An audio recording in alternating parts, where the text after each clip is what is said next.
l-20 sena tal-Ikirix minn April fuq 1. L-Awtorità għall-Bini u l-Kostruzzjoni l-BCA ħarġet żewġ sejħiet pubbliċi ta' interess għal avukati u periti bil-warrant biex jassistu b'xejn liċ-ċittadini affettwati mis-siti tal-kostruzzjoni. Ħabbar dan il-Ministru għall-Ġustizzja u r-riforma fis-settur tal-kostruzzjoni Jonathan Attard, fejn fi stqarrija ġie spjegat li waħda mill-prijoritajiet ta' dan il-Gvern hija li jagħti vuċi aktar b'saħħitha lil dawk iċ-ċittadini li jridu jħarsu drittijiet tagħhom mis-settur tal-kostruzzjoni. Din l-inizjattiva kienet ħabbret mill-Prim Ministru Robert Abela wara l-konklużjoni tal-inkjesta Sofija u skont ir-rakkomandazzjonijiet li ħarġu minnha. Kif ikkommettejna ruħna pubblikament immedjatament wara l-pubblikazzjoni tal-inkjesta pubblika, ridna nagħtu vuċi aktar b'saħħitha liċ-ċittadini, dawk it-terzi l-ġirien li jkunu affettwati mill-kostruzzjoni.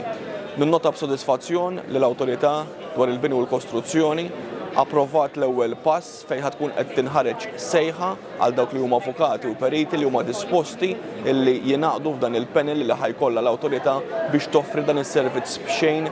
Dr. Attard żied jgħid li dan se jitwettaq permezz ta' investimenti f'servizzi ġodda bħala assistenza professjonali legali u teknika b'xejn. Il-Ministru Attard qal li dan is-servizz se jkun eventwalment ikkumplementat minn helpline 24 siegħa kuljum fejn wieħed jista' jirrapporta u jwassal l-ilmenti tiegħu. Din il-helpline se tkun qed taħdem id-fit ma' tisħiħ tal-infurzar permezz ta' taqsima ċentralizzata. Il-Ministru tenna l-impenn tal-Gvern li joffri aktar serħan il-moħħ liċ-ċittadini li jħossuhom inkwetati meta jiġu milquta b'mod negattiv minn xi żvilupp li jkun qiegħed iseħħ qrib tagħhom.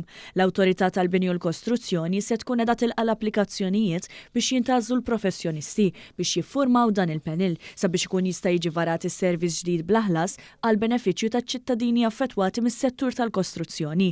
Is-sejħa pubblika se tibqa' miftuħa sad-29 ta' Marzu u tista' tkun aċċessata minn www.bca.org.mt.